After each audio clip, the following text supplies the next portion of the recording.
Hi people, how are we all today? Or tonight, wherever you are. I'm imagining you are in a daytime area because here it is 11:34 p.m. as usual. This is, I've lost count, our third or fourth stream of this week, I think. And yeah, this is what I do on my time off. That will end, of course. I'm back to work as of next Monday, so the frequent live streams perhaps won't be as frequent. But for those who are joining us today, what we are doing, of course, is our usual live form checks. These are fairly irregular but frequent, depending on how many people send in form checks. And normally wait until 3 or 4 people send in form checks, and over the last few days, I've had 3 or 4 people send in form checks every few days. So rather than let them build up, I'm going to try to address them as soon as we can. I actually don't have an archery juice today at the moment. I don't really feel thirsty. I've had some OJ, some good old orange juice. I've had watermelon juice, and I don't feel like anything sugary to end the night with. Although I'll probably use some tea. I'll think about that. But I've restarted streaming, so a bit late for that now. So what's been happening on my side as people are coming in? The funny thing that I'm going through at the moment for archery is that I'm being demotivated to train with my current Olympic bow, and that's because I know my new bow is coming in. Has this happened to you? When you're buying something new, whether it's archery or not, but you're buying something new, you know it's coming in for in the next like week or two, and you don't feel like using your old thing anymore. That's what I'm feeling like right now. Having decided to drop down to 36 pound, I don't feel like training with my 40-pound bow. I do have a shoot like tomorrow, so I have a reason to use it, but I have a funny feeling that I know I'll shoot better with my lower weight limbs. So I'm like, yeah, what's the point? Still, I've been shooting with my higher poundage traditional bows. Most of my trad bows are 45 plus pounds. I did the Spider review yesterday, so that was quite fun. I really enjoy shooting high poundage trad bows, but knowing that using an Olympic bow, you've got to have more control with more shots. I don't feel like I would handle a 40 plus pound bow in competition, and that's part of the experiment of Project Python.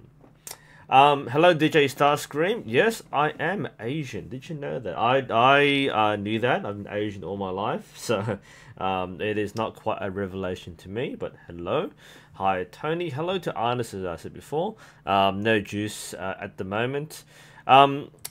Orange bow. It's a green bow. I've got orange stuff accessories. So don't forget this. It's a green bow. The only component of my bow which has arrived is the orange wraps, which I have no bow or arrows to go with this, but that's the first thing that's arrived. Project Python is real, and that will be the build that I'll be going through from scratch. So I'll be doing a summary of the shopping video. I'll be unboxing all the components, putting everything together, doing a basic tune, picking arrows, doing a more advanced tune, and hopefully winning stuff with it. I fully intend to use this as a competitive bow, and eventually if I do get rid of the 36 pound limbs, I'll be going back to 40 pound. That's completely fine. So I am in fact going to be kind of as an experiment, seeing how far I can go with a new bow. I've had my win for nearly 7 years now. Time for a new bow, and we'll see how we'll go. So that's the update on my side. Now for the rest of the stream, as usual, we'll be going through some form checks. I've got 3 people who've sent in videos of their form checks. If you want to be featured in this stream, send me a video like right now, and I'll look at it through email or through Facebook or whatever. I'll have a look at that. But I will go through the 3 that I have, do some commentary, and then we might see a few more live as we go along. And as of course, when you have if you have any questions, feel free to throw them in chat. Tag my name so I can see the bright orange thing light up on my screen. That's what it looks like on chat. I can easily answer it a bit easier. Quick questions at the moment. Where are we? Could you do a chance on noise reduction on recurve? I wouldn't actually. I know I'm probably not the person to talk about noise reduction because I mostly shoot Olympic recurve. So noise isn't that much of a factor there. There are some better people who would cover the trad recurve side. I know Survivor Lily has talked about adding leather padding and string silencers. Those are things you can do. Grizzly Jim might have a video on that, but I personally don't silence my bows, so I don't care that much about being quiet. Let's see, Waltham. I think of increasing my limb weight. I'm currently shooting 34, should go 36 to 38. In my opinion, 38. I mean, like £2 increment is probably ideal. But in terms of spending money, I would go 34 to 38. I don't think 34 to 36 is that much of an increase. I mean, it depends on your draw length, of course. I mean, but if it might be 1 or 2 pounds depending on your draw length. If you have a really long draw length, then there'll be a more significant gain. But I wouldn't really go for 34 to 36. If I had somebody else's 36-pound bow limbs to borrow, then sure. But if I'm buying limbs, then I might go to 38. I'll go for a £4 increase. £2 is a bit too short to be value for money. Could I do a video on budget good-looking recurves? I'm not going to do that. Look, if you look at any bow in the $150 US dollar price range, they all have very similar functions. They all have very similar appearances. You buy the one you like most.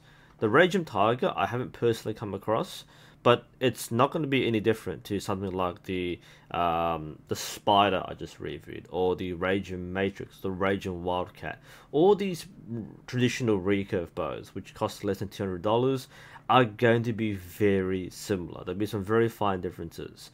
If you ever watch all my bow reviews, which is the same price range, there's normally a lot of similarities. There are very few standouts.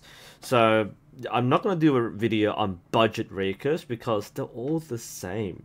There's hardly any difference. It all depends on what you can get easier, and there might be some differences in like the kit they come with, but you get what you can afford and what you like the most.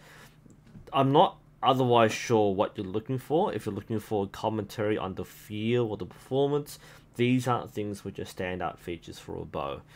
Just understand that. I don't do videos where I'm basically comparing the same things. There's no real need for that.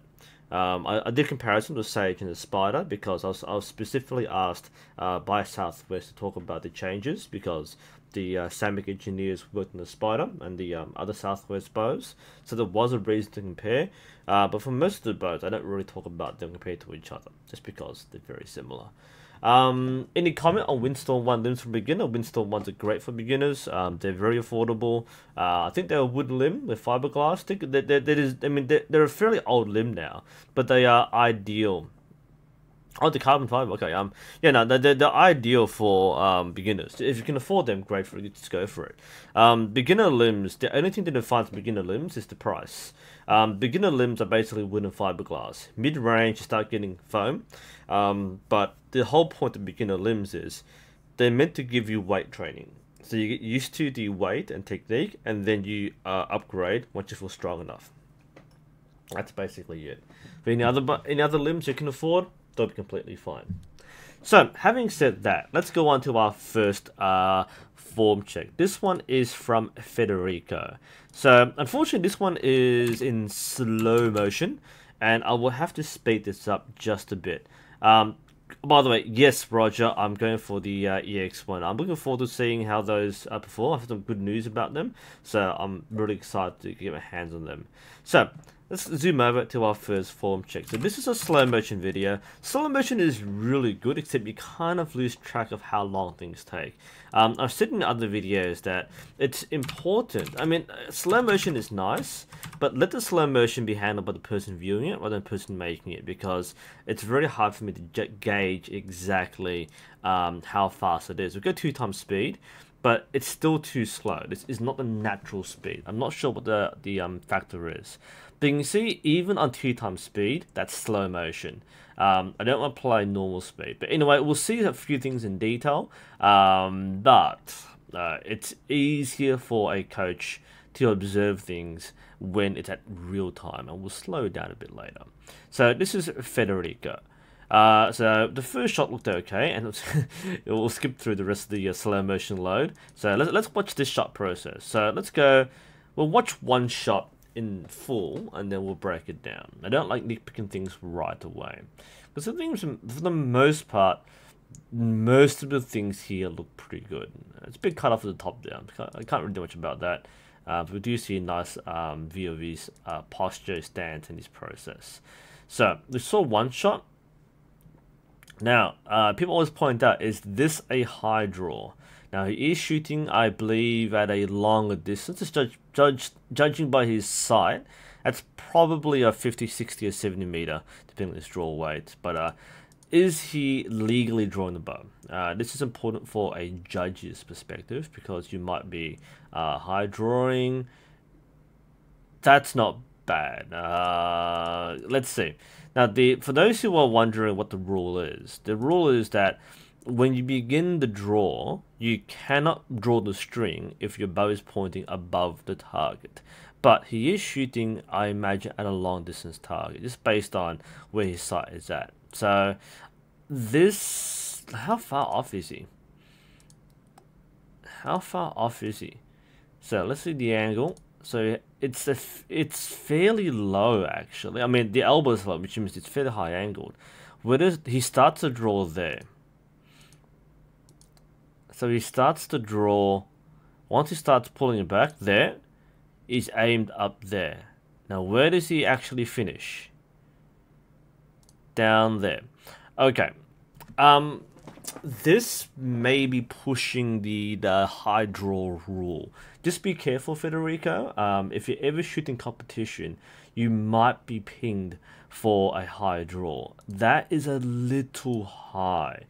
It's necessary to some extent to get the right alignment and back tension. So you draw, you go low, and then you put the your elbow down. But this may be a bit too high. If you release at this point, you might miss your target. So that is perhaps a little. I mean, it's not dramatic. It's not a huge gap, because you are shooting at a longer distance target. So that will still be relatively safe. But just be careful of this, because it's not my opinion that matters, it's the judge's opinion. So whoever is organizing a tournament you shoot at, if they rule that against you, you've got to be careful of that height. And the worst thing is, if you have to compete and you're told to change your draw, then everything falls apart. Just do be careful of that high draw. Okay, now the rest of the process here. So we see a fairly good T shape with the arms. There's not a whole lot getting out of place. It's fairly stable. Even in slow motion, it's fairly stable. So that seems okay. I mean, there's nothing that bad. Just judging by the body language, it might seem that he is straining through to get the clicker to go off. So he's using the back tension quite nicely. The shakes are normal, that everyone shakes. I'm just watching the motion here. So we can just see through his sweater that I feel that the shoulder is coming out nicely. So this right scapula is prominently outwards, even through the sweater, which is a good sign. So it's getting good rotation through his back. He's got a nice, you can see the tension, or the tension through the back here, onto the scapula down here. The elbow is quite nicely behind his head, so it's rotating around fully. So it has a nice expansion and nice stretch going on. Front shoulder is low. Nice thing to look for is a dip. If you see this dip in the shoulder, then that's got a good alignment. If you see the shoulder pop up, that's bad. But you see this bump, this dip here, then a bump, and a straight line. That's going pretty well here. The knuckles in the bow hand are angled fairly nicely. You're aiming at around 45 degrees on a really good grip, but some people go like 6 degrees from the vertical, so that can still work as well. So this is a pretty good grip here. Elbow seems to be nice and rotated. It's a nice clean line here. So this shot here, and considering he is shooting at long distance, would be pretty good. You tend to put more pressure, more weight on this shoulder because you're leaning backwards a bit for long distance. I'm not sure exactly what he's shooting, but the sight is fairly low. So either shooting a very low draw weight or he's shooting a longer distance. But this seems to be a fairly good technique so far. Now let's see. This is pretty good. That's actually not bad. And we'll see again the back tension. I want to see a bit more squeeze. So you can see it is moving. It is moving. So this is actually a pretty good sequence. Now, can we make this better? Of course we can. How can we make this better? He draws, and again we see that a prominent skyward draw. Just be careful again with the how high you go. You don't want to creep any higher than that. So he starts there, comes down. That's, yeah, I think if I was being a strict judge, I might ping that for a higher draw. Just be careful of that. Because he starts there, and he finishes, I think, where the stabilizer is right now. So that's, yeah, pretty, oh, it actually goes lower than that. So that's a pretty significant draw. Just be careful. Judges might call you on that one. Oh, well, it's a shot itself. I noticed there was a bit of shake. I mean, it'd been nice to see the actual point of the arrow. You can't see the detail from this camera quality and angle. It looks like Federica is struggling a bit to get through clicker cleanly. It's not bad, but it's not perfectly smooth either. So it's probably the path for improvement would be to try and get this motion through more confidently. It's very tricky to keep the sight on target while continually expanding, but that's what you want to achieve, is continuous expansion, continuous motion while keeping the sight on target. I expect, especially if shooting a long distance, I expect this to be the struggle or the difficulty. That's normal. I think overall Federica is looking quite nice. He's got a pretty stable platform. Hips are nicely still. He's got good rotation. He is getting nice expansion. His arm is getting back. His drawing arm is in line with the arrow. This is all generally pretty good. Perhaps nitpicking small things. Get comfort with the anchor. It looks a little high on the jaw. You might want to go a little lower. And therefore kind of bring your chest out a bit to compensate for that, because you don't want to lean back and have the bow lean into you. You want to lean into the bow. So I might have a lower anchor. That's my opinion though. You might feel comfortable with this. Lower anchor also means easier long distance shooting. I feel that this feedback, this body language tells me something else though. So if you watch this shot one more time, this is the face people make when they struggle to get through the clicker. So we see he's trying to get through, and when he does the shot, there's slight movement. Again, this is 2 times speed on the slow motion. It's hard to tell exactly what the problem is with slow motion. But if you see the shot, I've got a feeling it's mostly he's at the peak of his expansion. The clicker is right on the edge of the arrow, and it's just having a bit of trouble getting to the last millimeter. I think that's where the struggle is at. I mean, the fact that his arm follows through nicely, that I think is, he's got the right back tension going on, the muscles are working well, and he's just trying to fine tune that 1 millimeter on the clicker. So that's what I think overall. I think overall the shot process for Federica is quite nice. I think he's got good back tension. He's really trying to use the back muscles, and that's the key with archery. Getting that to get in place. He's really trying hard to squeeze it together. And that was a nice shot there. It wasn't as stressful. But I think some shots you might want to smooth out that expansion just a bit more. I think overall though, it's pretty nice. I wouldn't be too stressed about most of the process. He'll shoot pretty well. That I think is a nice form there. Again, great T shape for his distance. You can see the muscles engaged, the arms in right position there. This is good. This is really nice. And this is sort of thing I probably send to like World Archery for the Coaching Me series, because I think Federica is like 85% of the way to a confident shooter, and you might need some like professional fine tuning to get some things in place. But from what I'm seeing, probably the only thing is just to try to smooth out that draw a bit more, and just watch out for the high draw. Might be a bit too high for a judge, but technique wise, he's looking pretty good.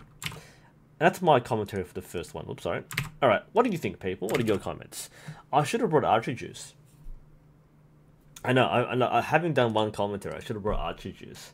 You know what? I might get archery juice, because I'm tired. I should have streamed now. It's like 12 midnight and I'm streaming. I'll be right back. I'll take your questions in a moment. I'm gonna get some archery juice.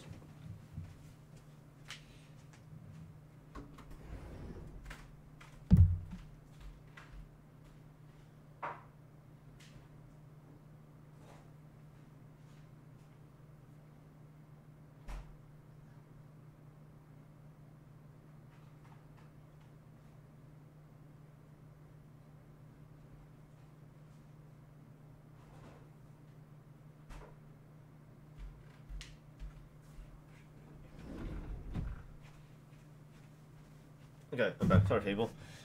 We have apple watermelon, raspberry. Mm.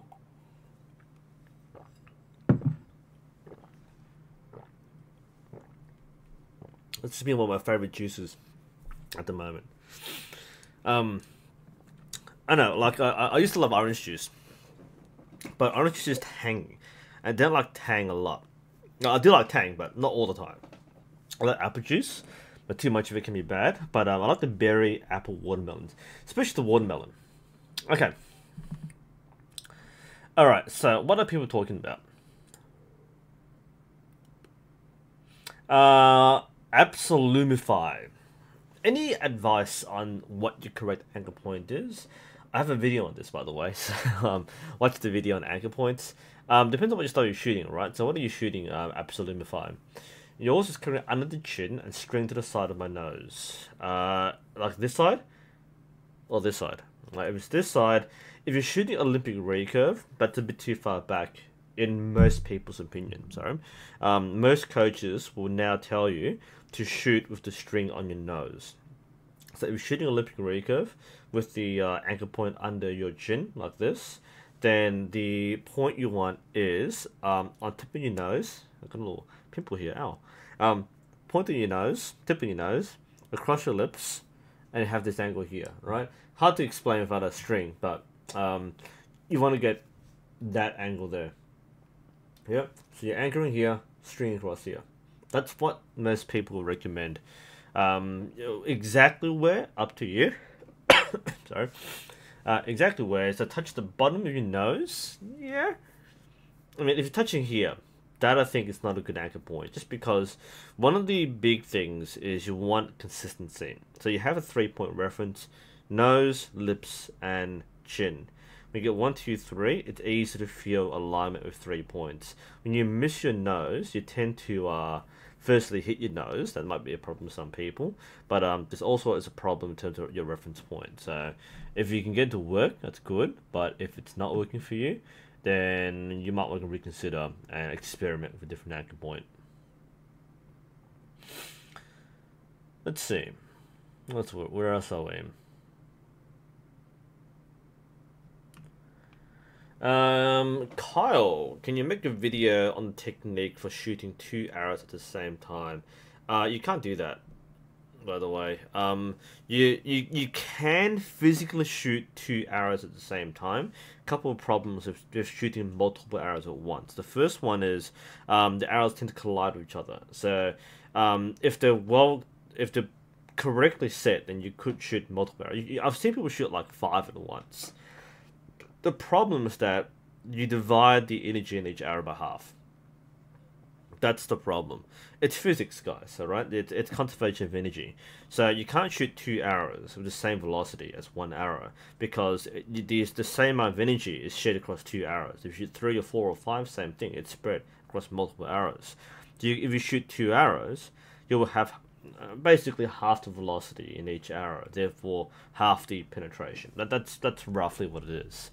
Not, I mean, it can be done. I can demonstrate it, but it's generally ineffective. You wouldn't ever need to do it. How do you judge the quality of a longbow's use? The quality of a longbow would be how smooth it will draw. That's basically it.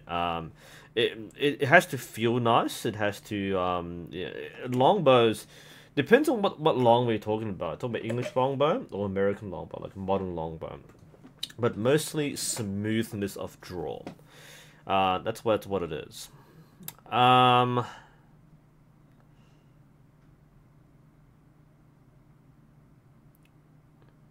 Thinking that, yeah. You can do it again with me. I can't do it anymore. But anyway, that's the point there. Let's see. Remember, movies are movies, right?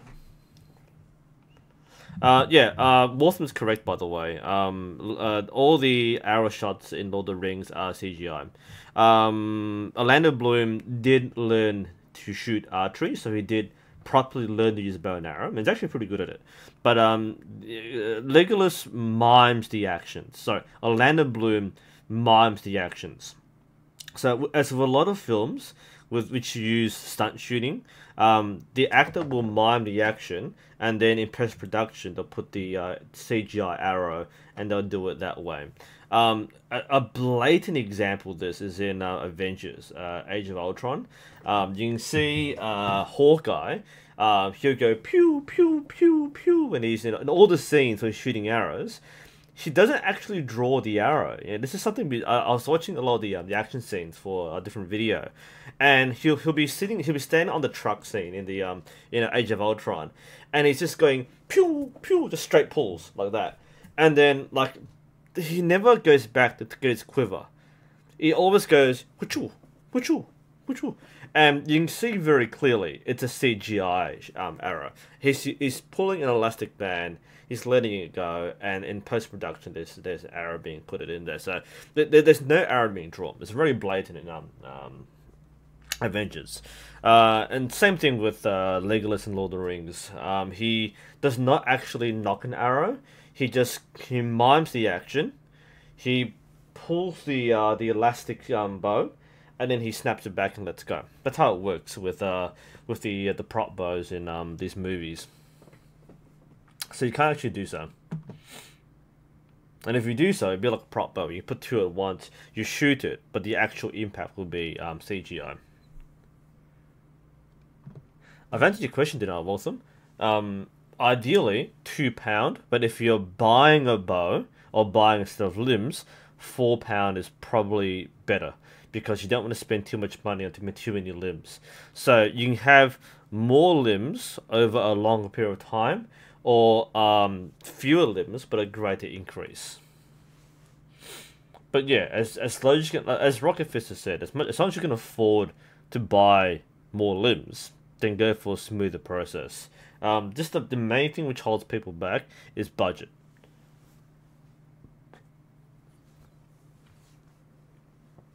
Where else are we? Any recommendation on a decent site, writes Grizz? You're in the process of buying your first bow. You don't want the flimsy sights. Good point there. In that case, go for about a $200 sight. That's in between. So the top sights are around $400. The cheaper sites are like $20 to $50. So you want something like $200. A benchmark for a mid-range sight would be the SF Velocity, if you can still get it. SF doesn't make them anymore, but the SF Velocity is the benchmark by $200, $250. That's about right for a mid-range sight. The WNS replacements are now, if you can still get SF Velocity, that's a good sight. Otherwise, the WNS sights are pretty decent as well. Yeah, go for WNS or SF. But any sight which is around $200, I think the Cartel Midas is an example, which is a little cheaper.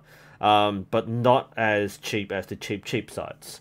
So yeah, go for anything about $200, you'll be fine. You can't afford the ultimate sites, the top sites, that's different, but the mid-range sites should be okay.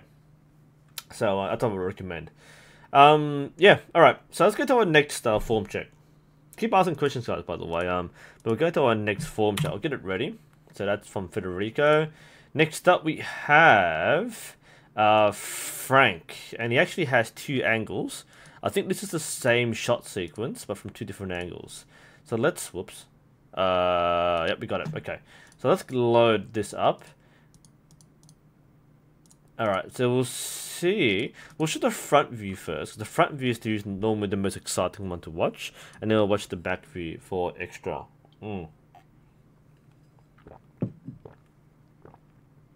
Thank you for the tip, Carl. So, let's go to our next one.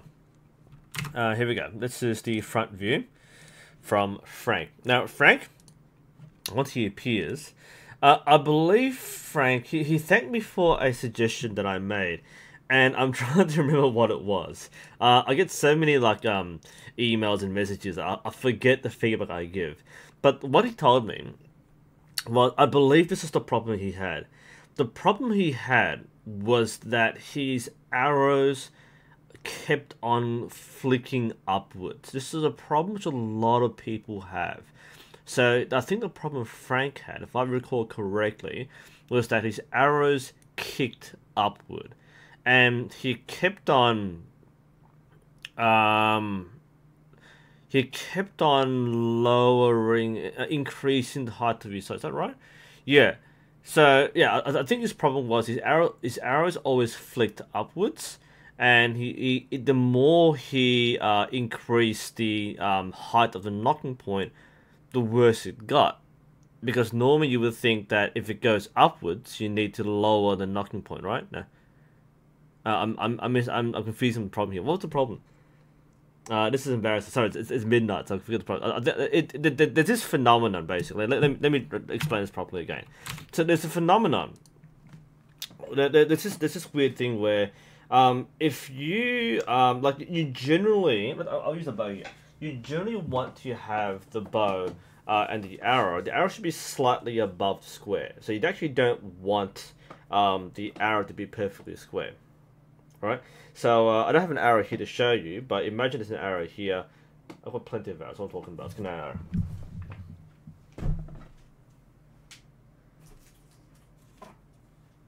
Alright, let's grab this broken power flight. Wow, it's an old shaft. Okay, so let's imagine this is what I'm talking about, right? Sorry for the confusion, but you actually don't want the arrow to be square with the riser. Okay, this is actually a little low. But a lot of people think squares, you actually want it slightly above. So rather than being like perfectly square, you actually want it somewhat higher, depending on what bow it is. And the reason is when you get the full draw, it will actually normalize and straighten out.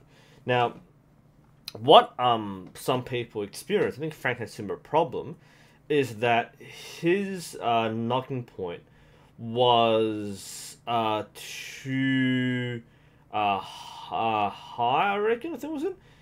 The thing that happens when it's too high is that it actually flicks. I think the problem, yeah. So the problem was that it's going too high. So if it flicks upwards, that means the point is too low. Normally, you would normally think pointing upwards means kicking up. So he's solved the problem by going higher and higher and higher, but it's still going too high. If you're increasing the height of the knocking point, why would it go higher? It's because this phenomenon where if you release the arrow into too high, it actually kicks off the sorry, this is awkward, sorry. It actually kicks up the bow. So it actually goes in and it kicks upwards like that. That's what happens when you go too high. I think my advice for him was to actually lower his knocking point, and that actually solved the problem. It's weird.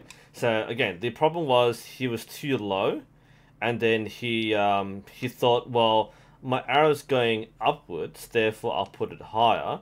But the arrow kept going upwards, and that's because, again, it tends to kick upwards on release. So you don't want too high, You don't want too low. There is a sweet spot for the arrow.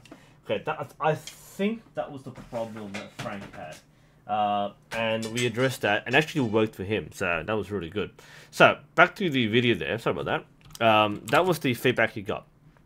And he seems to be working for him. Now, we see a nice classic bow, by the way. Good riser. A nice, I agree, nice flower arrangement. But back to the shooting. The more important part is shooting. That's why we're here. So, I'm shooting a bear bow at the moment.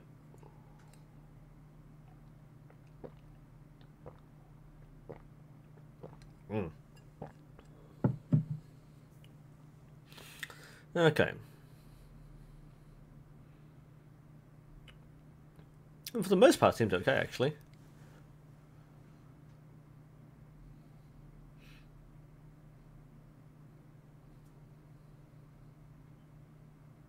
Okay. It seems alright, actually. I don't really see anything obviously wrong. I think most of the shot process looks pretty sweet. Looks like a nice anchor point. Powers through nicely. In. Seems alright. Grip's okay. Using a sling as well. Gets through nicely. I'll watch the point of the arrow for this one. Pretty good control. There's a bit of shake, but that's pretty normal for a bare bow with no weights. Yeah, no, there's a minute movement, but that's to be expected. Once you get it really good, then you have perfect control over the draw. You don't contract, but that's pretty good. This is a pretty good shot process. I mean, he's shooting close range, so it's a little faster. That's fine. He's shooting with a bare bow kind of approach. So a lot of the things which you might think, oh, I should have a flat hand, actually okay for bare bow because it needs to get the anchor point. Because I mean, this is okay. Hand is fairly relaxed. Is there something up the tip of his fingers? Let's have a look here. I have a point about using a fingertip grip. It seems okay. It's inside the groove, the first knuckle of his grip. I was worried that might be too loose a grip, too loose a hook, but it seems fine. I think it's pretty good actually. I think this is pretty good.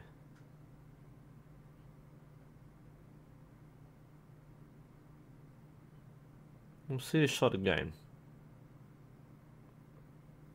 Yeah, I think it's pretty good. We'll see the back view. We'll see the effect. Oops, that's not what I want. Let's review that. That's it. Let's watch the back view. See if it's any different. I think this is the same shot sequence, so it's multiple angles. No, this is more pronounced. Like in the front view, we kind of sense the shoulder come up here, and the back view looks a bit more prominent. This is a little high for a front shoulder. Considering we're shooting at a very close distance, I feel that's a little high.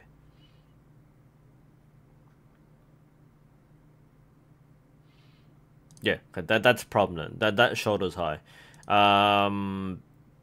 Remember I said before with Federico's video, should be a little dip in the shoulder. So if he drops it a bit here, if he leans forward a bit, he can lift his arm higher and drop the shoulder low. That's probably the one thing I probably highlight here. I mean, his back tension is fairly good. His line's nice. Then for the line there, the line through his shoulder blades is pretty good. So he is using back tension.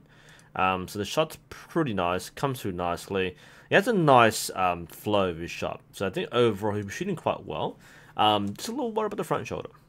Because you see it comes up. You see the movement there. You see the motion. He draws. And the shoulder comes up on the draw. I mean, if you shot like this...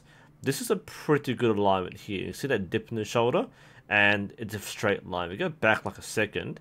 Here's the key, all right? So let's see where shoulders relax. Here's a little tip actually. We'll switch cameras for a bit. There's a little tip here I'll show you.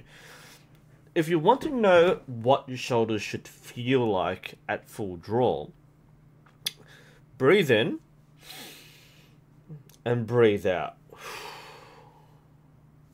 and where your shoulders finish is where they should be at full draw. They wouldn't be above this. So you breathe in, breathe out. That's the line of your shoulders. It doesn't move above your breathe out line. So you breathe out, you raise, and then you power through. That's actually where it should be. It's a good demonstration. Let's actually do this again from above. So this is a good example of how you can mentally train yourself and visualize this. So you breathe in, breathe out,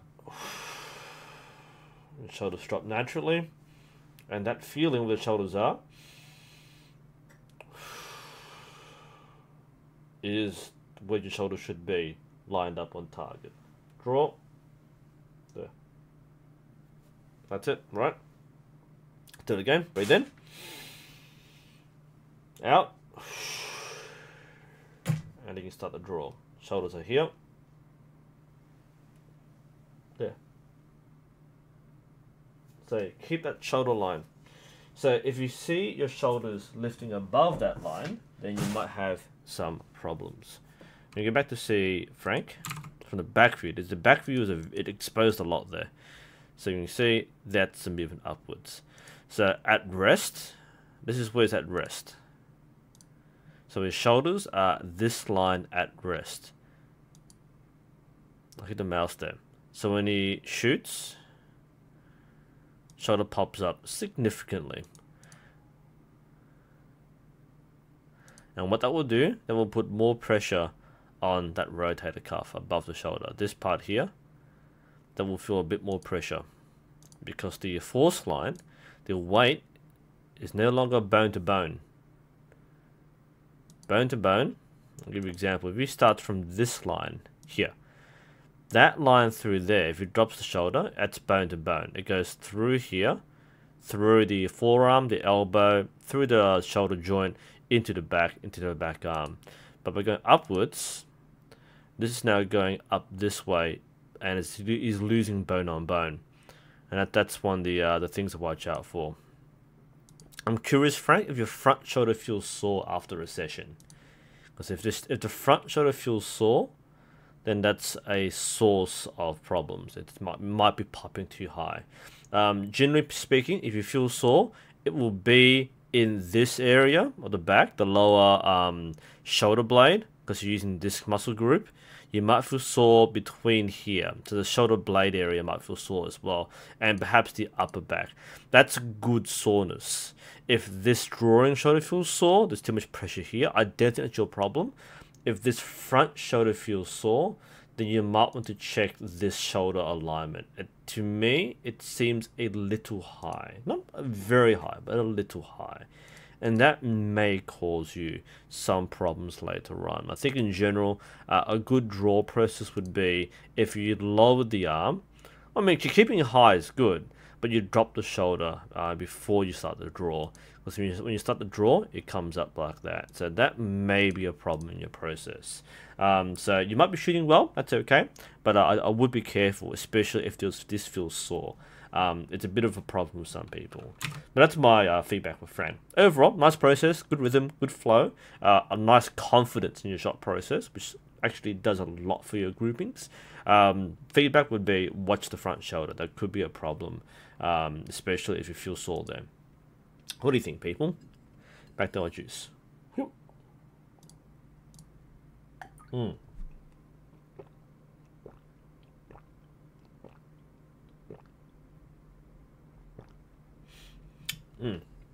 Nice. Nice. Okay, where are we? What are our thoughts? We're talking about shooting multiple arrows and deflecting bullets of swords. Okay.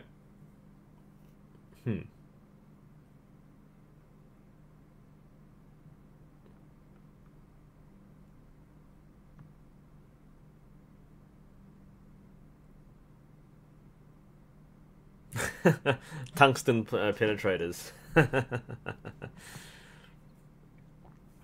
Alright. Okay, we're talking about other stuff. Okay, well, in that case, we'll talk through one more video, and then we'll take some general questions, and maybe one more video if you have a chance, but we've got 3 today. Let's do one more. We'll set it up. That's Frank's. And the last one comes from Gute from the Netherlands. Now, I want to point something out for those sending in form checks. He sent in a video, which will get ready. It's a good video to watch. Actually, it's actually a very good video. But there's something I want to point out. So, Gute has sent me a video. He's also sent me photographs. And there's a problem with photographs, which I'll show you. For those who haven't yet realized. The problem with photographs is that photos are always picture perfect. Oops, let's not do that. So this is a photo of Gute, and you can see he sent me quite a few photos. That's a nice scenic shot. This is nice field archery. Holy crap, guys! If you like if you think target archery is boring because you shoot the same target for like a day. This is field archery. Field archery courses are meant to be like open, and you shoot across streams and lakes and uphill, downhill. This is excellent field art. If you miss, your arrow's like lost. So this is a good field shot there. Very nice. This is the same thing, I think, different angle. So these are very nice shots. Not so much that one. That one's a nice parallel shot. This one's a nice action shot, and that's a nice behind the back shot. You can see some good things happening with the photographs. The problem with photographs is that they're static.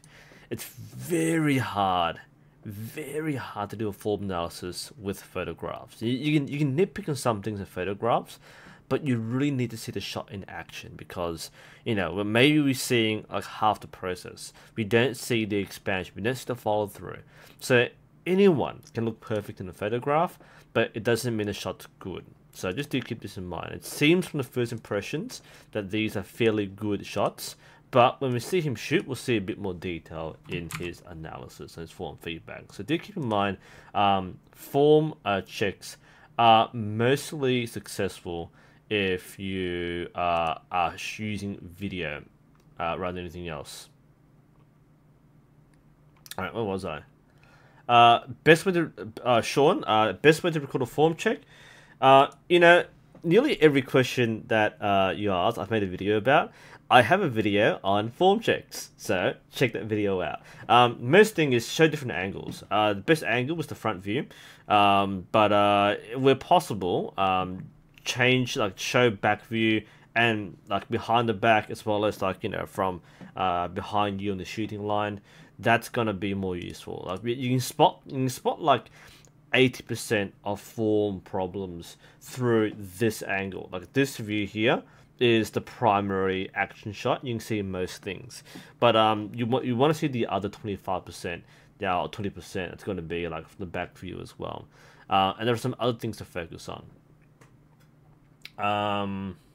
By the way, I don't plan these live form checks. Depends on how people send things in. If I get I normally do the live form checks once I get 3 or 4 videos, and I do them when I can. I don't schedule them. For the Q&A videos, those are normally scheduled probably a week in advance, and normally in the last weekend of the month. And I would normally put a 1-week announcement, but for everything else, it tends to be a bit more spontaneous. Because I can't plan around a lot of things. What else am I doing? Right. Let's get back to our form check. So, let's go back to Gute. Let's see him shoot.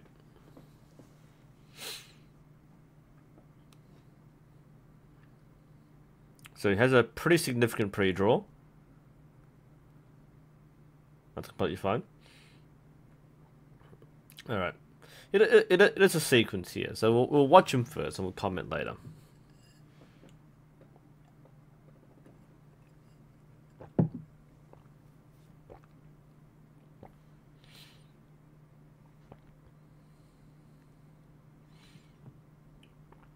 Alright, and here's one more shot in the sequence.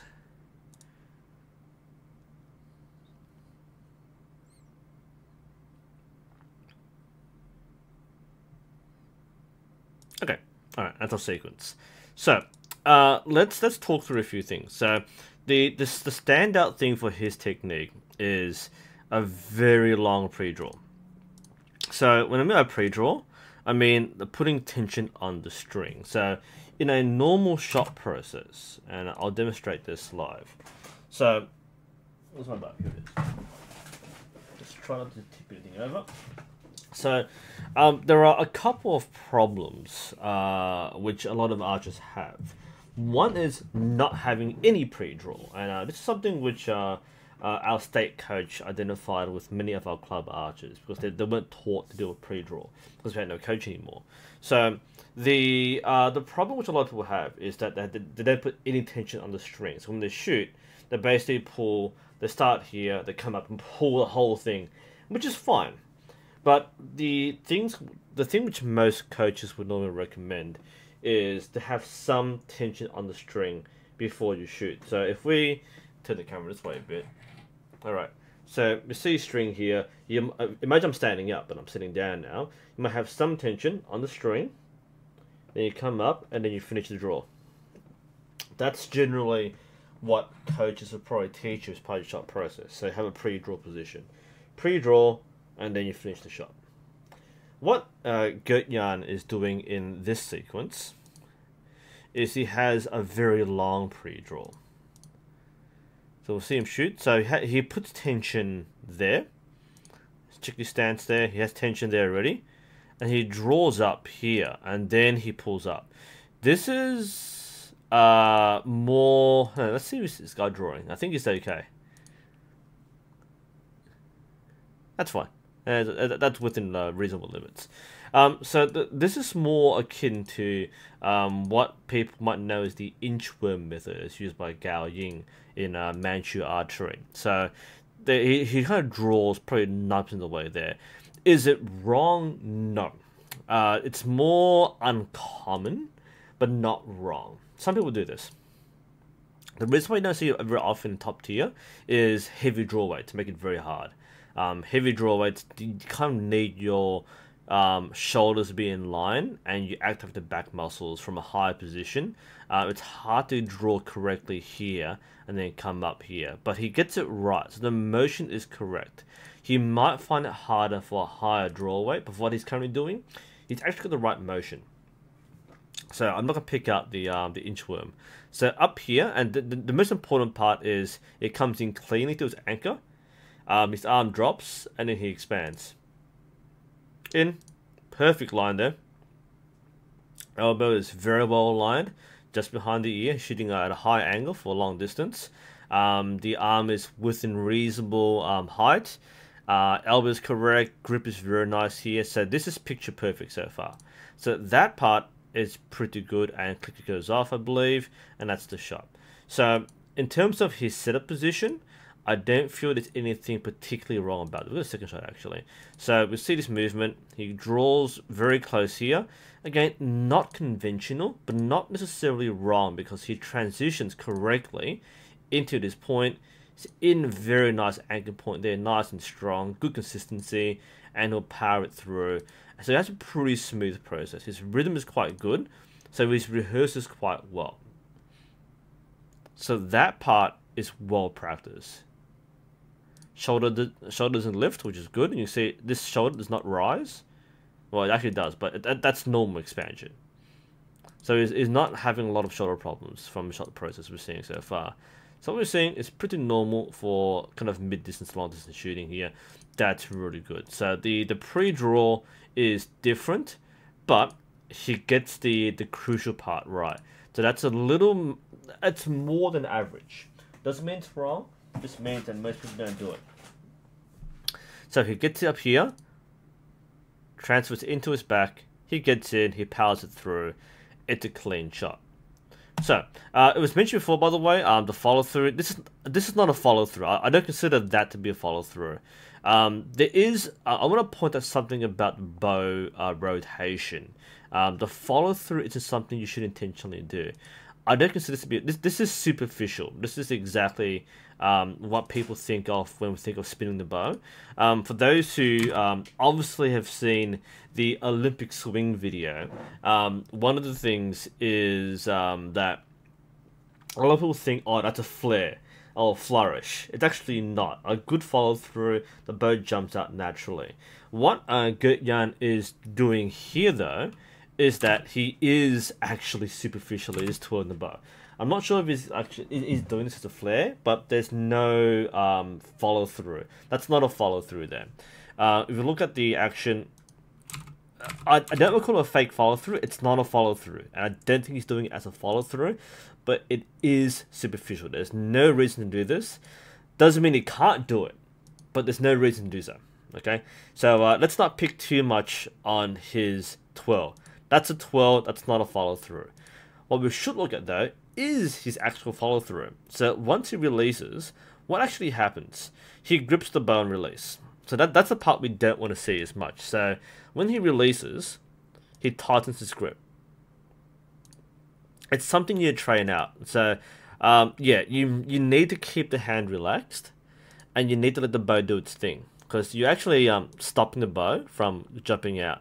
So this reflex is something which a lot of intermediate shooters do, especially those who haven't learned to use a sling from the very beginning. It's something you have to train yourself out of. That is to keep your hand relaxed and therefore let the bow jump out. You've got front stabilizers, the bow will naturally want to jump forward. Doesn't matter if it spins or not, it jumps forward out of the hand and you have a relaxed grip. That's the key. So when you release the arrow and the bow doesn't jump out, it's because you're holding it too tightly. So here we go. This is a good power line, and we see the bow just stick there because you're holding in place. You have a sling, let it drop. That's probably what I would recommend, because that can be a chronic problem. Again, I'm not going to pick out this spin, but this is what people hate about Olympic arch. This is the flourish. You do whatever you want here. It doesn't affect your shot. But the more people watch this, I think people in chat are triggered by this right now. Are we triggered, chat? I think we are triggered, right? Because I think this is, yeah, we got like everyone saying fake follow through, isn't it? Yeah. Yeah, we got 1, 2, 3 people saying fake follow through. It's a little, yeah. I don't see the point. It's like you see like a lot of top shooters twirl their arrows on release. When pull the arrow out, there's no reason to do so. They should do it as a flare. But yeah, I feel that this is, I don't know. Do what you want, but it's a little annoying to watch, just to be honest. But that's a fashion thing here. Back to our video. Sorry, wrong screen. Yeah, so it's a little it's very superficial. And the key part is the bow shouldn't drop when it does. And there's this spin there. Let's get back to our thing. If there's a reason, it's because I noticed that he knocks the arrow from down here. So he kind of drops the bow down. That's fine. I think most people, by the way, would load the bow standing upwards rather than pointing down. Again, nothing wrong with this. It's a little unconventional because most people would actually hold the bow on their foot and then load it. Now, there's actually a bigger problem. We've gone on superficial things. We've gone on things like the pre-draw. We've talked about the spin. But the crucial technique part is back tension. So we can't miss on the important parts. So we see at this point here, the frame is nice. He's in the bow. He's got good line here. Anchor's nice, consistent. Nice touch on the nose. So this is picture perfect. But the reason why you don't look at perfect pictures is because you miss out on the rhythm and flow.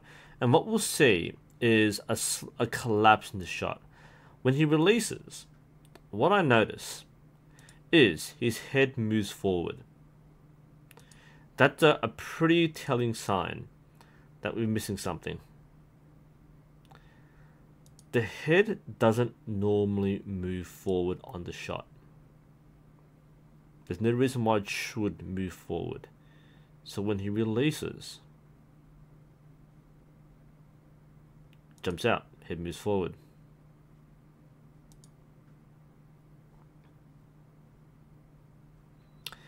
It's not a big problem, but it shows an imbalance. It may mean there's more push in the process than pull. The key thing for this process is 50-50. You want to make sure you're pulling back as much as you're pushing forward. So when your shoulders squeeze together, should be 50-50. So in the ideal release and follow through, this arm and hand will snap back behind the neck, the head should stay still, and the front shoulder should pop forward. Because that's the natural release motion, right? If you think about it, what look at is, we go this way, squeeze, and then you have this motion. It's normal to have front shoulder push forward, rear shoulder squeezes back, squeeze. You shouldn't have to move your head. You don't go like that. There's no. That's what it kind of feels like.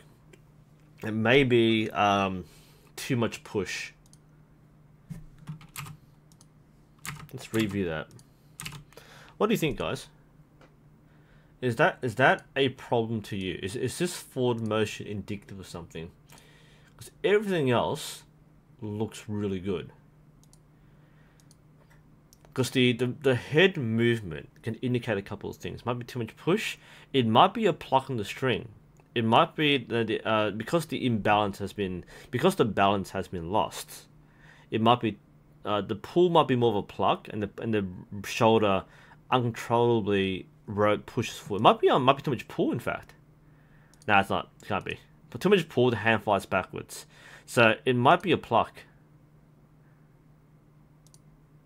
That's indicative of something here. Watch the drawing. Oh, what was that? Did I see a motion there? Watch the drawing hand carefully. Oh, that's fine. Okay, we'll do this in slower speed.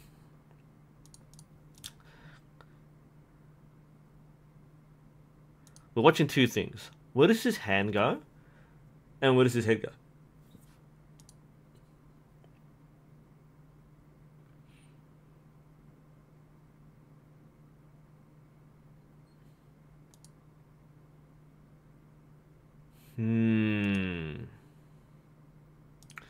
Slow motion can be deceptive, but we see this superficial motion. That's a release, and then there's this second anchor coming up. And then there's a 12, which people hate, but we ignore that. I feel the release is not the cleanest release. There might be an element of clicker anticipation, because the head doesn't move forward. But something's not quite right here. If I had a back view, I might say it's a bit more prominently. It may be. There's something. I'm not sure which part of the push-pull is in balance, but I feel the front shoulder is pushing far ahead, whereas this hand is a little static. This is actually a very tough thing to diagnose, because I'm not sure exactly what he is doing that is making this imbalanced. Again, the slow speed shows us more, but it can also mislead us. Everything here looks really nice. Anchor's nice, beautiful contact point, straight line. What is going off of this shot? Something isn't right in this part here. My initial assessment would be the release is a little too tense, and therefore it's a little static. It recoils correctly, so it comes back correctly, but there's too much movement in the front shoulder and the head post-release, which indicates the tension line isn't perfect.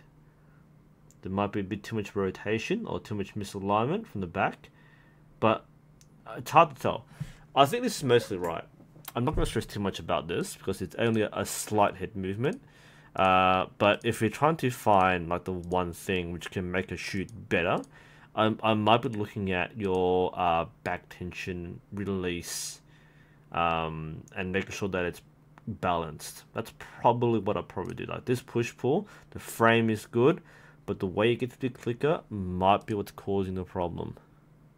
Because that to me jumps out a bit too much for a natural shot. But apart from that, looks pretty good. And the twirl, which people are annoyed by. It's fine. We will get to more serious stuff. So, what do we think, chat? That was a difficult one.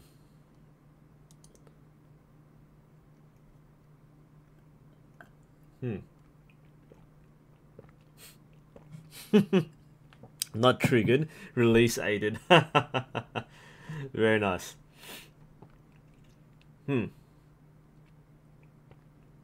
Yeah, James.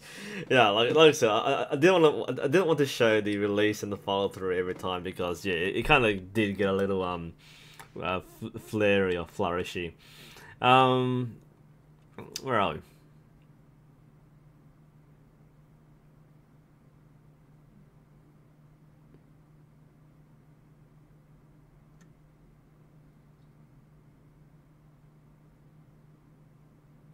Bobblebick has a point there. So he's putting his head behind the string, and the head returns to its natural position. Well, that's an interesting observation. Let's watch this.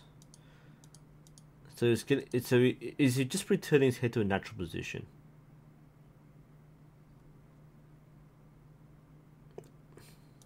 Is it?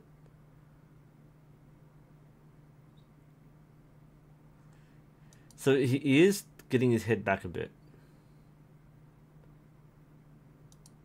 I see what you mean, because his head should be, because it is leaning back a bit. His head is kind of pushed back, so his head's going to return. His body, I mean, his whole body kind of snaps back to a natural position, I guess.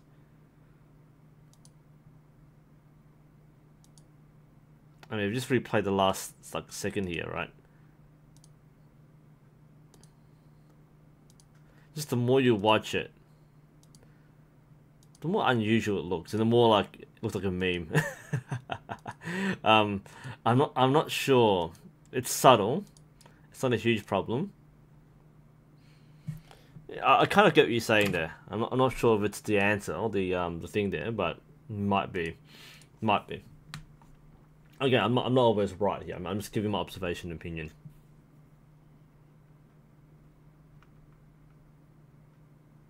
Show more the twirls. The twirls are very important. Okay. I think Bubbly Book has a valid observation there. Hard to tell, but I think it's a good point. And like I said, I mean, it's not going to really affect the shot itself. His entire presence leads to the bow twirl. The twirl's what makes the shot. Oh dear. Yeah, putting set too far back? It might be. This is more interesting. Let's have a look. Is he putting set too far back?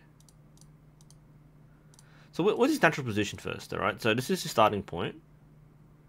So that's his natural position, mostly. You can run a line through the middle of his back.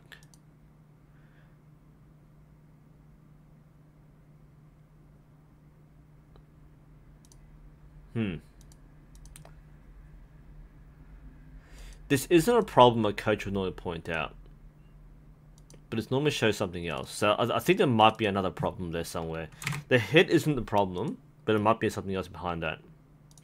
So that it's hard to kind of identify exactly what it is.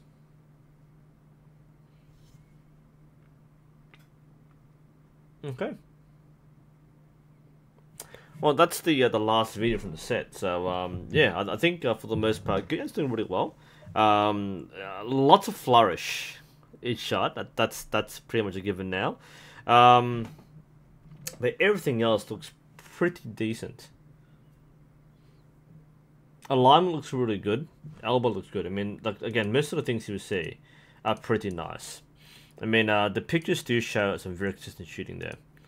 So I'm not gonna, get too upset about small things. See here, line's good. He has a good repeatable shot process. Yeah, I'd probably want to see this more relaxed. The bow hand, you see how there's a bit of it's a reflex. I'd probably want to let the bow go more a bit, because it just stays dead in the hand, which you're holding it. So there's that part. I feel that should be a natural drop. Don't stretch yourself when trying to do so, but if you have a sling, you might as well use it.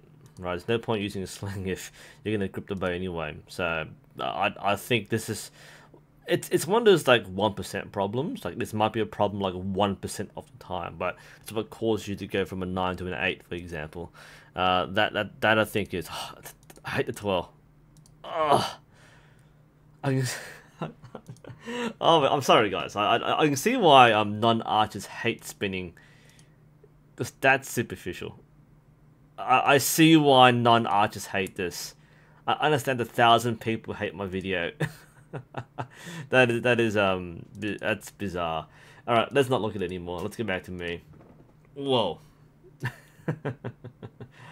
All right. Shoulder, middle, high. Which shoulder, Morton? Because we have 2 shoulders. Which shoulder is high? Let's have a second look.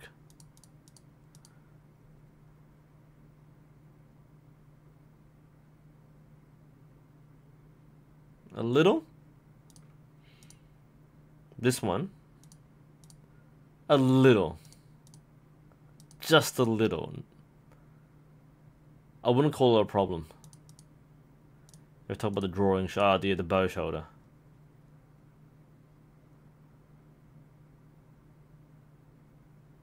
That's in line, bone on bone. He's in line. Just a little. Just a little.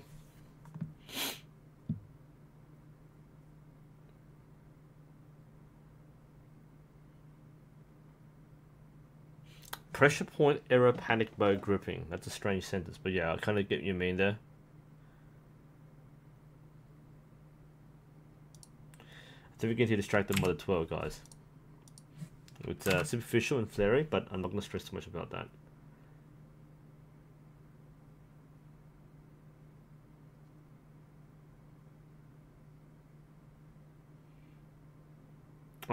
The recurve sight.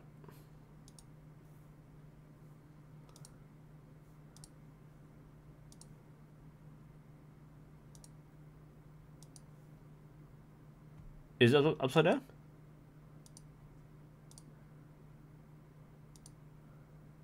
It looks like he's moved the sight bar up. So normally the sight bar is in the middle. Sorry, the vertical bar, I mean. So normally it's a T shape. So he might have moved the sight, the vertical bar upwards to get more elevation. No, oh, hang on. You normally do this for shorter distance. So you move the vertical bar down to get more elevation, and you move it up to get more depression. And my guess would be, based on the photos he sent, he uses this sight configuration for field shooting. And in the field, you tend to have closer targets, as well as targets down lower than you. So I've got a feeling this is a field setup that he's comfortable with. Nice spot though. I didn't take notice of that. I normally don't care about the sight too much, but it may be it's a field setup. Nice observation. Good spot on that one. No, the bar isn't fixed. Well, what you see, good question, James. What you'll see is that you can't see from this angle, but on the back of the you see here, just here, right? So on the back of the vertical bar, there are 2 screws, right? You unscrew those, and you can lift the whole thing off, and you can move it up and down. Like I said, most by default the sight is kind of in line, equal and T-shape, but that gives you a limited range of adjustment. So if you need to have more adjustment up this way, more adjustment down this way, you would offset the vertical bar to give you more options. Same with the length of the bar. A shorter bar, or within closer, will give you more range to work with, but it's less fine-tuned. Whereas when you extend it further out, each adjustment is more minute, but you have a smaller range of adjustment. But yeah, like the whole point of the bar, like you aim to sight a certain distance before you run out of space. So this is probably because he uses more short distance, therefore needs more of the top part of the sight bar to be higher. That's why you do it. I used to do so with one of my bows, but yeah, like back when I started, I used to practice like 5, 10, 15 meters, and my sidebar by default couldn't reach like 15 meters or 10 meters. So like the one on the sidebar was like 30 meters. So anything less than 30 meters, I couldn't actually shoot properly. The 0 was like at like 21 meters or something. And because most of the club shot like, at the time trained at 20 meters or less, I couldn't actually shoot that much. And it kind of bite me in the bum because when we did a mock field round, we had like 5 meter targets or 10 meter targets. And they were shot, sorry, 10 meters. And they were like 20 centimeter or 20 centimeter bug's eyes. So that was a very close distance shot, but I didn't have a sight setting for anything under 30 meters, which meant that I was aiming off, and that was a pretty big disadvantage. Thanks again, Carl, for the tip. My coach basically bullied me to like move. I was really stubborn about not moving because I wanted that 0, but because I was shooting so close, I basically had to move the whole thing up there. Quite important note actually for sights. The other strange thing with sights is when you have to reverse the entire sight, because if you're shooting at a very low draw weight at long distance, or you're shooting clout, you might have to reverse the whole sight to go backwards behind the bow to get that elevation. All right, what was I talking about here?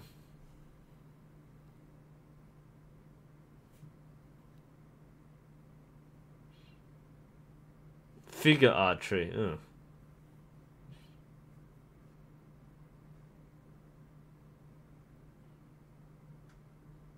Yeah, James. So yeah, all sites have that function. It's a basic part of sites. Because the main thing is you have to be able to disassemble the site.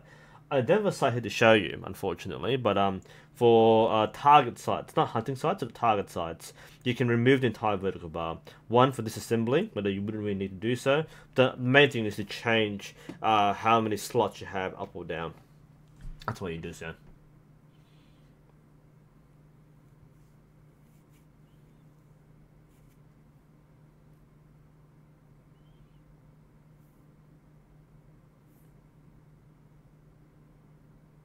Cool. Yeah. Oh, good spot and good question. Anything else, guys? All right. We're on 1 hour 15 minutes. That's our normal live form check. Any other questions? Any last minute stuff? I'll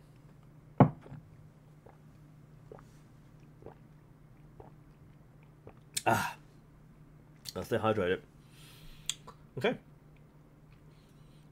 Very nice. So, I think we're good. So, thank you to Federico, Frank, and Gityan on submitting these videos. We spent a lot of time on the some of the superficial things, but we got a lot of good feedback there.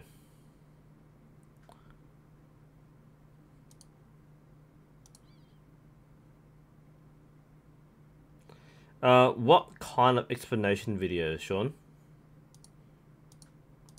I've got a lot of topics lined up. But what kind of explanation videos are you talking about?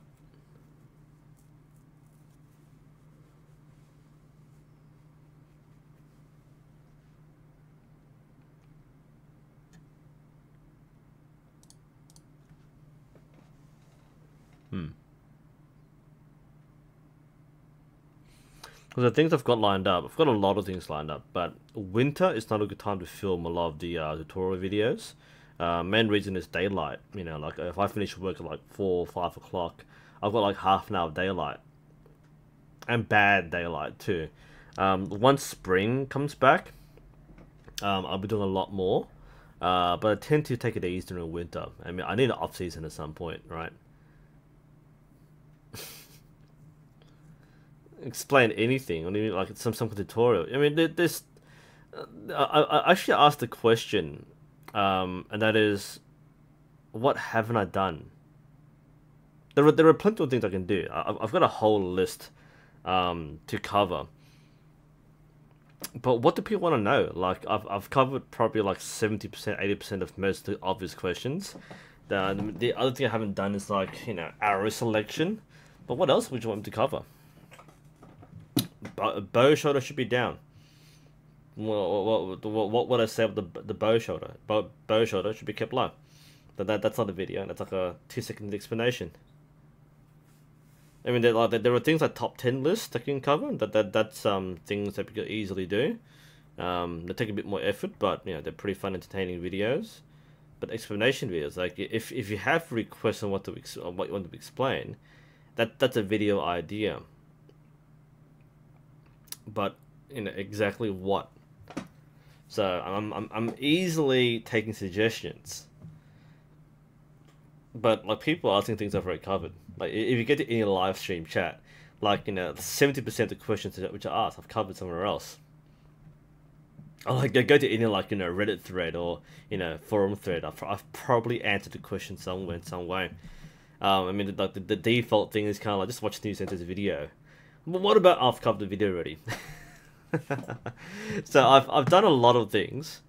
And I'm slowing down because I want to spend more time shooting. So I've done my hard work early on by making sure that like all the basics are covered, all the interesting topics are covered, and I can spend more time training and shooting. It's actually one of the reasons why I haven't made as many videos, tutorial videos, that I used to. I used to like pump out like 2 or 3 videos a week. Now I'm like maybe 2 or 3 videos a month because I've covered most things. The other things I would do might be like history videos or discussions or analyses, comparing different veins. Yeah, that like it's hard to complain. It's hard to complain about veins.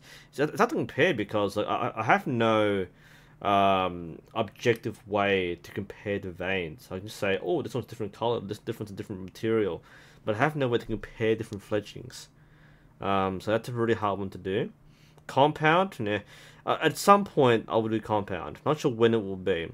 I've thrown my lot in with trad bows sooner than compound and horse bows more than compound.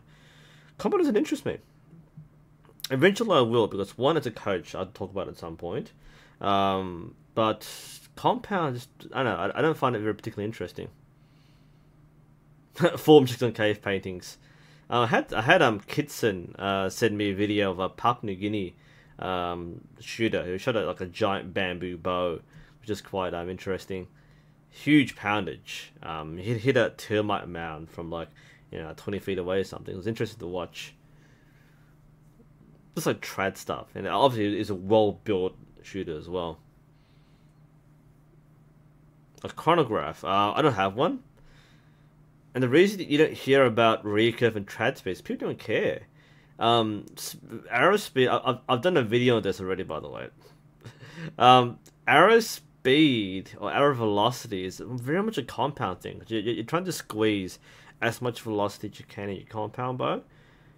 Recurve, it's not as important. Same with trad. I mean, you can measure it, but what does it prove? What would it prove though? I mean, I get it would be an element to the video, but who actually cares? I mean, compound shooters care. I don't know why they care, but they care. But recurve and trad don't. We don't care. I've never come across like a trad shooter or a recurve shooter that actually knows how fast the arrows go. It's important for consistency, but it's not the way to go. Unless you're trying to prove a particular point, like a technique or a material. Like if you get exactly right, but things that with recurve, the shooter is the source of the variable, not the bow itself or the arrow. It's actually the shooter.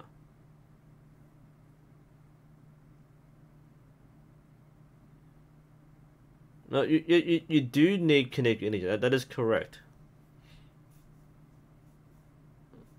But you don't see trad shooters like tuning their bows with a chronograph. Only the really super serious ones to care that sort of thing. But most of us don't care. Especially target shooters don't care about it. Well, you don't need to know. Like if you use appropriate equipment, with the right points and the right draw weight, then you already know you can penetrate. It's not about how fast you can go. It's not a need to know.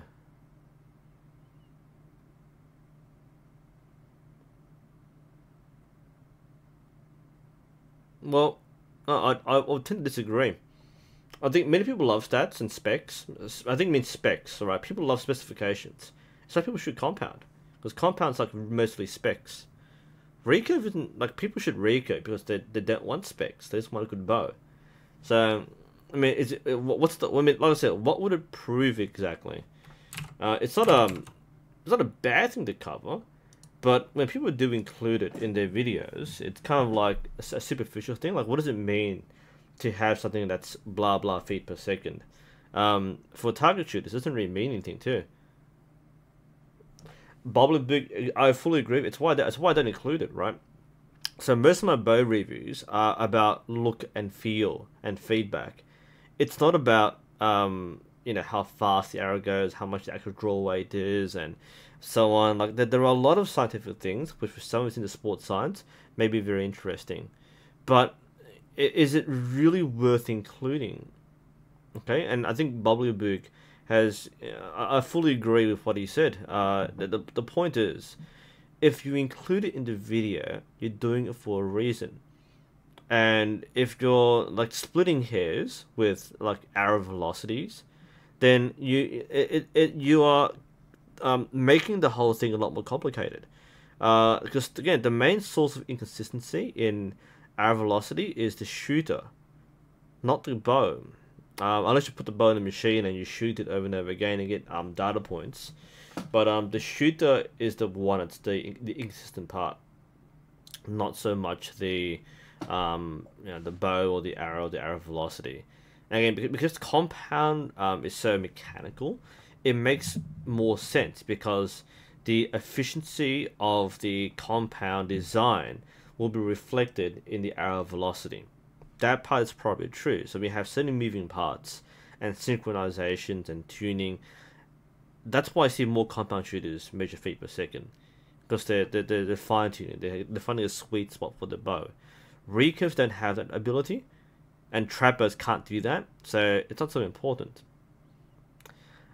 I had been planning on asking Primal to send me a sample to review. It's a bow. What I'm more interested is the weight, because I've seen people use it as a hammer, which is quite interesting. So I'm not so much interested in using the survival bow. I don't think there's... I mean, I personally think it's a little gimmicky, but it's a big hit with survivalists because it is foldable, it is compact, it is self-contained. A lot of people might say like a takedown recurve is perhaps just as good because you can take it apart and put it together. But the survival bows are compact and self-containing. So there is some appeal. It's kind of like you see like rifles, where you put all the components in the buttstock. So there's an appeal to that. But that I find it quite interesting. I might follow it up, actually. The thing is that very few hunting or survival companies watch my stuff. So I get very little chance to work with survival companies. It's mostly either trad sellers or target companies, more so than survivals, because the survival and prepper audience are into a different part. Archery is a very small part of prepping or survivalist audience, so it's not a very big appeal. And the people who do sell the survival bows know this, that they're making it more survival. In my opinion, it's a little gimmicky. And I wouldn't recommend learning with that kind of bow, but the bow actually works. They're basically long bow limbs, long flat bow limbs put into a metal handle. Interesting.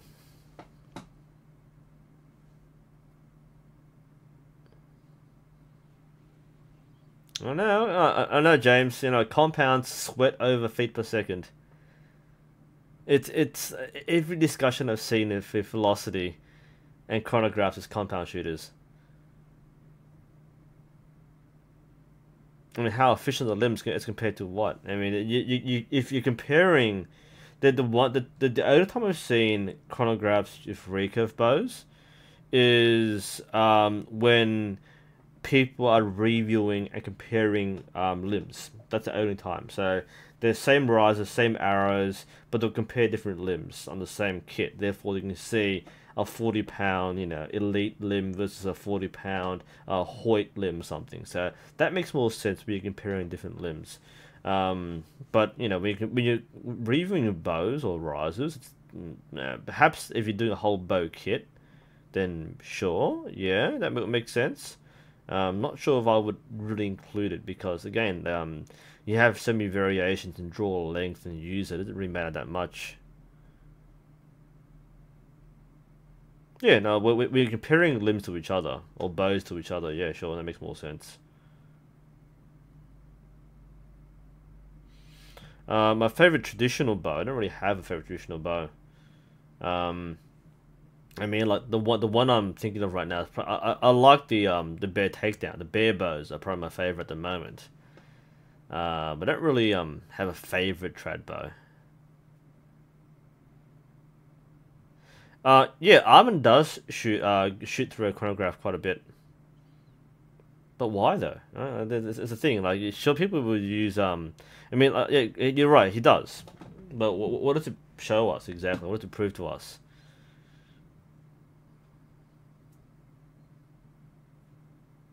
Yeah, no, like I said, James. If you're comparing limbs, sure, that makes sense. There is a difference, but I personally don't care about it too much. If someone else wants to do chronograph testing, go for it. I just can't be bothered. One getting a chronograph, two shooting through it. It adds another piece of equipment, another element to a review, which isn't my focus. I don't care about too much.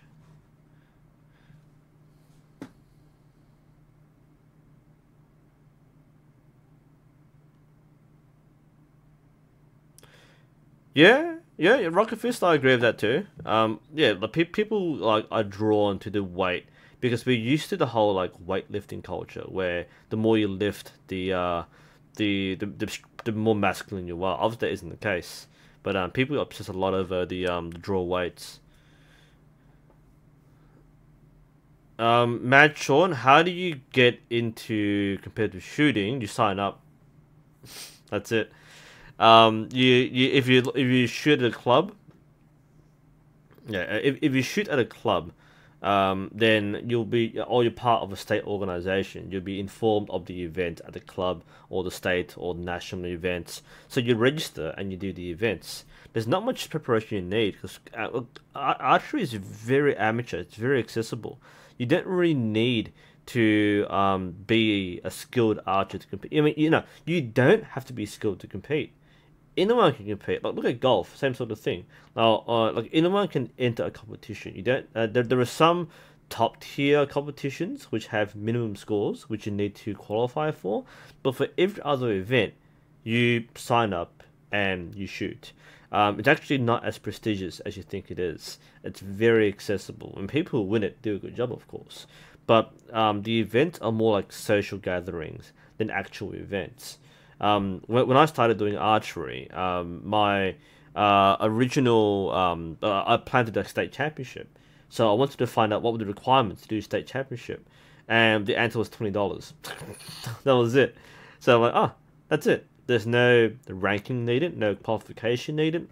Just sign up and you do it. What do you think about MLB longbow and American shooters? Howard Hill, Fred Bear, Byron Ferguson. Look, I think, Fred Bear's a little different. Fred Bear has a huge industry impact. He's a pioneer of trad shooting and making accessible from in the industry. Howard Hill and Byron Ferguson, to a lesser extent, have done the same thing, but in terms of skill, like these are exceptional shooters. And I'll do a video about Byron Ferguson specifically at some point, because Byron Ferguson is a topic of an archery annoyance. The annoyance I have is not with Byron Ferguson himself, but with the problem of people associating what Byron can do with the entire style. That's the problem. Byron Ferguson is an exceptional individual. He can, you know, and people always say, oh, he can shoot a aspirin pill. He can, of course. Yeah, there's no doubt about that. He's proven it. And unlike Lars, he does this live. He repeats it. He makes mistakes, but he can do it, and he's very open about it. The thing to keep in mind is that Byron Ferguson is not reflective of traditional archery, because not every trad shooter can hit an aspirin pill, you know, like that. That's a trick shot which only he can do, and maybe others who can, like, you know, train hard and practice hard enough, they can do that. But the feats of one person are not reflective of the entire discipline, of the entire style. What he does is not normal. It is abnormal. That's why it's so extraordinary. It's why he's so skilled.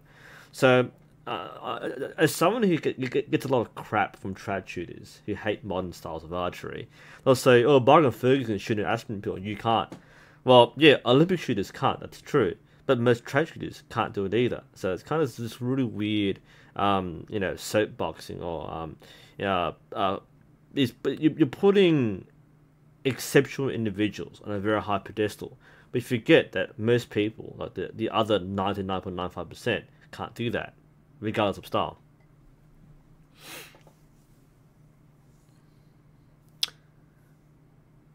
Does anyone in my club use a release save with recurve? The answer is no. I've seen one person do it, not my club, but I've seen one person online do it. You often see bow hunters do so. You don't see people at the club level do so, because clubs follow rules, and there's no recurve division which allows a release save, so you don't see that happen. You only see self-taught archers and bow hunters do so, and it's very minimal advantage using a release aid on a recurve. It removes one problem, which is the finger release, but it also defeats the whole purpose of a recurve. Might as well use a compound then. So I've seen one person do it. He didn't need to do it, because he thought it might solve a problem. It didn't solve the problem. It created a problem. But the higher you go in draw, the harder it is. So I've seen it done. Like I said, it's a bow hunter thing mostly.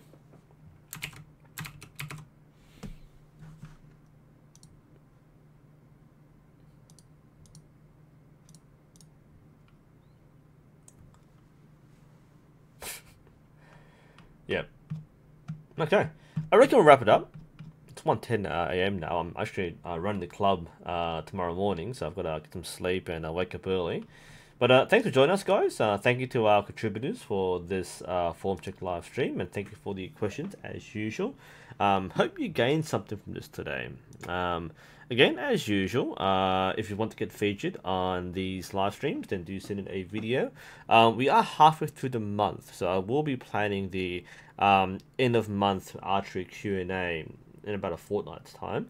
But this will mostly be probably the last live stream for the next couple of weeks. We've done a lot of these live streams, but as soon as I get three or four more, then I'll probably look into making time to do the next form check live stream. So keep on feeling free to send in videos.